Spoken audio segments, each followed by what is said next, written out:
Arts club, Punjab arts club का जो है ना, उसके हॉल में वो मुशायरा रखा गया था।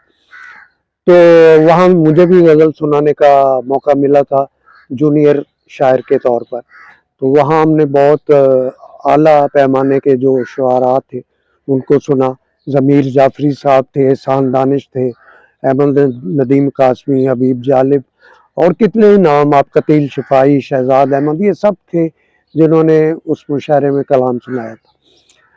तो कहना ये चाहता हूँ मैं कि उनकी शायरी का जो सफ़र था वो भी साथ साथ जारी रहा, और वो जो गैर मुल्की उनके दौरे भी शुरू हो गए बतौर शायर। फिर हमने भी उन्हें, जैसा मैंने पहले बताया कि हमने भी उन्हें कतर बुलाया और उनके साथ हमने वो प्रोग्राम किए। और भी बात सरकारी इदारे थे जिनके वो सरबराह रहे, जैसे आपको पता है कि वो एमयू कॉलेज लाहौर का तारीखी कॉलेज है, उसमें वो पढ़ाते थे। अताउल्लाह कासमी साहब भी उनके साथ होते थे। अताउल्लाह कासमी वैसे भी उनके बहुत करीबी दोस्त थे, वो भी, और खालिद अहमद भी, नजीब अहमद भी, इन सब की बड़ी दोस्ती थी। तो मैं बता रहा था कि बाद सरकारी और इदारे थे जिनके वो सरबराह रहे, मसलन उर्दू साइंस बोर्ड जो है अपर माल पे, वहाँ भी वो ऑफिसर रहे। और इसी तरह चिल्ड्रन जो कॉम्प्लेक्स है रेस कोर्स रोड, जिसका नाम आजकल शाहराह अवान तिजारत है, तो उस पर चिल्ड्रन कॉम्प्लेक्स अब भी है, उसके भी वो सरबराह रहे।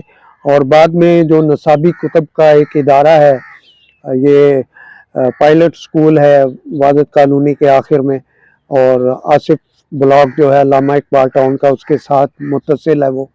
तो उस चिल्ड्रन, उस इदारे में, निसाबी किताबों के इदारे के भी वो सरबराह रहे। तो उन्होंने माशाल्लाह बीसियों किताबें उनकी आईं, नसरी किताबें भी आईं, ड्रामों की भी, शायरी की भी, और तहकीक और तनकीद की भी। बहुत अच्छे नक्काद भी थे। तो एक समझें कि हरफन मौला एक लफ्ज़ होता था पहले, तो वो हरफन मौला थे। तो हर मैदान जो है अदब का, उसमें उनकी जो है वो बड़ी महारत थी। तो पहले मैं जैसे आपको बताया कि वो फ्लेमिंग रोड पे रहते थे, बाद में उन्हें सरकारी ऑफिस भी मिल गया था, ये शादमान कॉलोनी में बंगला मिल गया था, वहाँ भी हम जाके उनसे मिले। फिर वो डिफेंस के एरिया में उन्होंने अपनी कोठी बना ली, वहाँ चले गए थे। जब उनकी वफ़ात हुई उस वक्त उनकी रिहाइश वहीं थी, डिफेंस लाहौर में, और वहाँ की सबसे बड़ी मस्जिद जो है उसी में उनका जनाजा हुआ था। ये 10 फरवरी 2023 को उनकी वफ़ात हुई थी। वफ़ात से चंद दिन पहले वो उम्रे पे गए हुए थे, चंद दिन पहले, और बाद में उनकी तबीयत ख़राब हो गई तो वापसी पर उनकी वफ़ात हुई। अमजद इस्लाम अमजद साहब के नमाज जनाजा के बारे में मैंने आपको बताया। बहुत से लोग, बहुत से अहले कलम, सहाफ़ी, दानिश्वर उसमें शरीक थे। लेकिन यहाँ मैं एक बात बता दूँ कि कतर का उनका एक दौरा नहीं था। कतर के जितने विज़िट उन्होंने किए शायद ही किसी और शायर ने किए हों, क्योंकि उसके बाद पाकिस्तान आर्ट सोसाइटी थी हमारे दोस्तों की, तो उन्होंने लेक्चर के लिए बुलाया। अमजद इस्लाम साहब ने मिली लेक्चर एक वहाँ दिया, फिर उनके साथ जश्न भी मनाया। फिर एक मजलिस फ़रोग़ उर्दू कतर थी, वो वहाँ का सबसे बड़ा हॉल जो है शेराटन होटल का, उसमें वो सालाना मुशायरा करते थे और जश्न। तो अमजद इस्लाम साहब का जश्न वहाँ भी हुआ, और बाद में भी उनके कई आलमी मुशायरों में उन्होंने शिरकत की। तो ये मैं इसके बाद मैं ये बताऊं कि अमजद इस्लाम साहब की जो शायरी थी, उसमें एक तो आप ये कतबे पे देख रहे हैं, एक नज़्म उनकी बड़ी मशहूर हुई थी कि जिसका इख्तिताम इसी मिसरे पे हुआ था कि तुम जब उस जज़ीरे पे उतरो तो मैं खुशबुओं में तुम्हें मिलूँगा। तो ये एक बड़ी उनकी मकबूल नज़्म थी। इसी तरह एक छोटी-सी नज़्म उनकी थी कि तुम जिस रंग का कपड़ा पहनो वो मौसम का रंग। और फिर उसके बाद एक एक उनकी और गीत उनका मशहूर हुआ कि मैं तेरे संग कैसे चलूँ साजना, ये नूरजहाँ ने गाया था और अक्सर नशर होता था। उनकी एक गीत था कि जो भी कुछ है वो मोहब्बत का फैलाव है, ये एक ड्रामे का थीम सॉन्ग बना था। अच्छा, ये नज़्म भी वो मुशायरों में अक्सर सुनाते थे کہ زندگی کے میلے میں خواہشوں کے ریلے میں تم سے کیا کہیں جانا اس قدر جھمیلے میں. تو اس میں وہ خوبصورت اس کا اختتام کرتے تھے اس نظم کا کہ تخلیق کی باتوں میں گفتگو اضافی ہے، پیار کرنے والوں کو ایک نگاہ کافی ہے، ہو سکے تو سن جاؤ ایک دن اکیلے میں زندگی کے میلے میں اس قدر جھمیلے میں. تو وہ نظم پڑھنے کا ان کا انداز بھی بڑا دل پذیر تھا، اور نظمیں ان کی سادہ الفاظ پر مشتمل ہوتی تھی.